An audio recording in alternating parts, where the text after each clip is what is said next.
નમસ્કાર મિત્રો, TET S પ્રિલિમ્સની તૈયારી કરનારા સૌ ભાવિ શિક્ષકોનું સ્વાગત છે.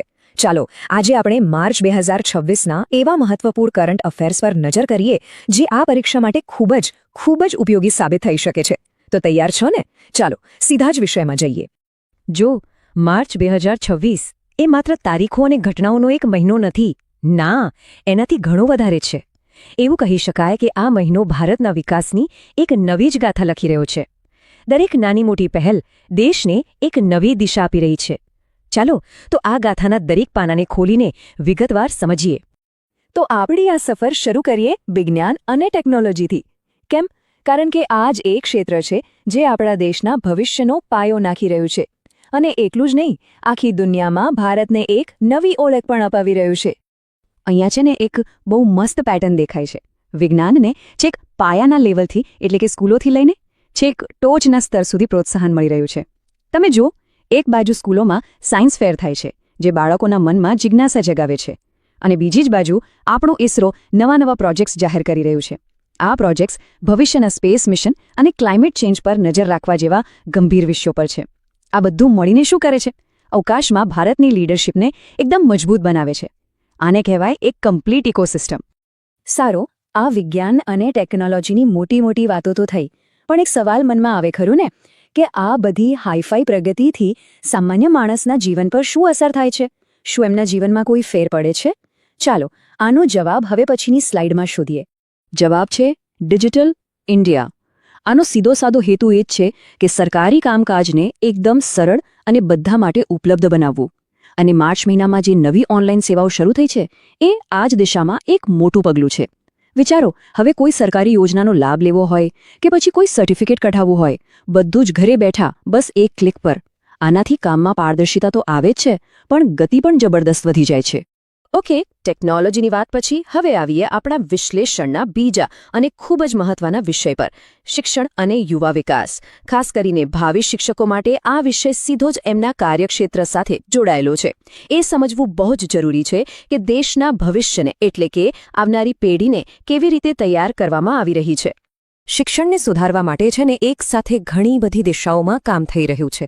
તમે જુઓ, એક બાજુ છે પીએમ પોષણ યોજના જે બાળકોના સારા સ્વાસ્થ્યનું ધ્યાન રાખે છે, તો બીજી બાજુ ગુજરાતમાં સરકારી શાળાઓ હવે સ્માર્ટ બની રહી છે. સ્માર્ટ ક્લાસ, ડિજિટલ બોર્ડ, આ બધી ટેકનોલોજીથી ભણતર વધુ રસપ્રદ અને અસરકારક બને છે. અને હા, એ પણ ધ્યાન રખાયું છે કે પૈસાની તંગીને કારણે કોઈ હોશિયાર બાળક ભણવાથી પાછળ ન રહી જાય, એના માટે નવી શિષ્યવૃત્તિ યોજનાઓ પણ છે. ભણતર તો ઠીક, પણ ભણ્યા પછી શું? રોજગાર. સરકારનું ધ્યાન એના પર પણ એટલું જ છે. આ જે નવો સ્કિલ ડેવલપમેન્ટ પ્રોગ્રામ છે એ બહુ ઇન્ટરેસ્ટિંગ છે. એ યુવાનોને ખાલી નોકરી માટે તૈયાર નથી કરતો, પણ એમને એટલા સક્ષમ બનાવે છે કે તેઓ પોતાનો ધંધો પણ શરૂ કરી શકે. આખી પ્રોસેસ એકદમ સ્પષ્ટ છે. પહેલાં યોગ્ય યુવાનોને શોધો, પછી તેમને એવી ટ્રેનિંગ આપો જેની ઇન્ડસ્ટ્રીમાં ડિમાન્ડ હોય. આ જ આ યોજનાનો મજબૂત પાયો છે. ચાલો હવે વાત કરીએ સામાજિક સશક્તિકરણ અને જાગૃતિની. દેશના સોશિયલ સ્ટ્રક્ચરને એટલે કે સામાજિક માળખાને મજબૂત કરવા માટે માર્ચ મહિનામાં શું થયું એના પર એક નજર નાખીએ. કારણ કે એ વાત તો સાચી છે ને કે સમાજ મજબૂત હોય તો જ દેશ પ્રગતિ કરી શકે. સામાજિક જાગૃતિની દ્રષ્ટિએ માર્ચ મહિનો ખરેખર બહુ એક્ટિવ રહ્યો. 8 માર્ચે આંતરરાષ્ટ્રીય મહિલા દિવસ પર મહિલા સશક્તિકરણ પર ફોકસ હતું, તો આખો મહિનો રોડ સેફટી પર ધ્યાન આપવામાં આવ્યું. અને આટલું જ નહીં, ગુજરાતમાં હેલ્થ સેક્ટર પર પણ ખાસ કામ થયું. ગામડાઓ સુધી સારી આરોગ્ય સેવાઓ પહોંચે એના માટે જે પ્રયાસો થયા, એક હેલ્ધી સમાજ બનાવવા માટે બહુ જરૂરી છે. અને હા, જ્યારે આપણે સામાજિક ઉત્સાહની વાત કરતા હોઈએ ત્યારે સ્પોર્ટ્સને તો ભૂલી જ ન શકાય. માર્ચ મહિનામાં તો આપણા ખેલાડીઓએ કમાલ કરી દીધી. આંતરરાષ્ટ્રીય સ્તરે શાનદાર પ્રદર્શન કરીને દેશનું નામ રોશન કર્યું છે. અને યાદ રાખજો, આ જીત ખાલી મેડલ નથી હોતી, એ દેશના કરોડો યુવાનો માટે એક જોરદાર પ્રેરણા હોય છે. એક વાત નક્કી છે, વિકાસ તો જરૂરી છે, પણ પ્રકૃતિના ભોગે તો નહીં જ. તો ચાલો હવે આપણા ચોથા અને ખૂબ જ અગત્યના મુદ્દા પર આવીએ, પર્યાવરણ અને સસ્ટેનેબલ ડેવલપમેન્ટ. જોઈએ કે ભારત એ ગ્રીન અને ટકાઉ ભવિષ્ય માટે કેટલું કટિબદ્ધ છે. ભલે અહીં 4 અલગ પહેલ દેખાય, પણ બધાનો ધ્યેય એક જ છે: આપણા પર્યાવરણને બચાવવું. વિશ્વ વન્યજીવ દિવસ પર જાગૃતિ લાવવાની વાત હોય કે પછી સોલાર અને વિન્ડ એનર્જી જેવા ક્લીન એનર્જીના પ્રોજેક્ટ્સ હોય એટલું જ નહીં, પાણી બચાવવાની ઝુંબેશથી લઈને સ્વચ્છ ભારત અભિયાન સુધી આ દરેક પગલું ભલે નાનું હોય કે મોટું આપણા બધાના એક ટકાઉ ભવિષ્ય માટે બહુ મોટો ફાળો આપી રહ્યું છે. અને હવે આપણે આવી પહોંચ્યા છીએ આપણા આ વિશ્લેષણના સૌથી છેલ્લા અને કદાચ સૌથી મહત્વપૂર્ણ ભાગ પર. અત્યાર સુધી આપણે જેટલી પણ વાતો કરી, વિજ્ઞાન, શિક્ષણ, સમાજ, પર્યાવરણ, આ બધું જ છેવટે એક જગ્યાએ આવીને જોડાય છે, અને એ છે દેશની આર્થિક વૃદ્ધિ અને સારું શાસન. સરકારનો ફોકસ બે મુખ્ય મોરચા પર છે.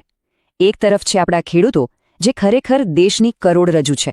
એમને કૃષિ સહાય યોજના હેઠળ સિંચાઈ, બિયારણ અને નવી ટેકનોલોજીમાં મદદ કરવામાં આવી રહી છે. અને સીધી વાત છે, જ્યારે ખેડૂત મજબૂત બને ત્યારે આખું અર્થતંત્ર આપોઆપ દોડવા લાગે છે. આ વાતનો પુરાવો ક્યાં છે? માર્ચ 2026માં જે ભારતીય અર્થતંત્રનો પોઝિટિવ રિપોર્ટ આવ્યો એ જ આ વાત સાબિત કરે છે. તો સવાલ એ થાય કે આ આર્થિક વૃદ્ધિ, આ ગ્રોથ આવી ક્યાંથી રહ્યો છે? માર્ચ 2026નો રિપોર્ટ સ્પષ્ટ કહે છે કે રોજગાર, ઉદ્યોગ અને વ્યાપાર આ 3 મુખ્ય સેક્ટર્સમાં જબરદસ્ત ઉછાળો જોવા મળ્યો છે. અને આ માત્ર આંકડા નથી, સમજી ગયા? આ દેશની વધતી આર્થિક તાકાત અને સમૃદ્ધિ તરફની સ્પષ્ટ દિશા બતાવે છે. તો ચાલો ફટાફટ આખા મહિનાનો સારાંશ જોઈ લઈએ. આપણે 5 મુખ્ય સ્તંભોની વાત કરી. પહેલું, વિજ્ઞાન અને ટેકનોલોજીમાં પ્રગતિ. બીજું, શિક્ષણ અને યુવાનોનો વિકાસ. ત્રીજું, સામાજિક સશક્તિકરણ. ચોથું, પર્યાવરણ સાથે ટકાઉ વિકાસ. અને પાંચમું, મજબૂત આર્થિક વૃદ્ધિ. આ 5 પિલર્સ છે જેણે માર્ચ 2026માં દેશના સર્વાંગી વિકાસનો પાયો મજબૂત કર્યો છે. અને અંતમાં એક વાત હંમેશા યાદ રાખવા જેવી છે. આ પરીક્ષાની તૈયારી માત્ર એક નોકરી મેળવવા માટે નથી. એક શિક્ષક બનવો એટલે આવનારી પેઢીનું ભવિષ્ય ઘડવાની એક મોટી જવાબદારી લેવી. આ તૈયારી જ રાષ્ટ્રના ભવિષ્યનો પાયો છે. માટે પૂરા જોશ અને સમર્પણ સાથે શીખતા રહો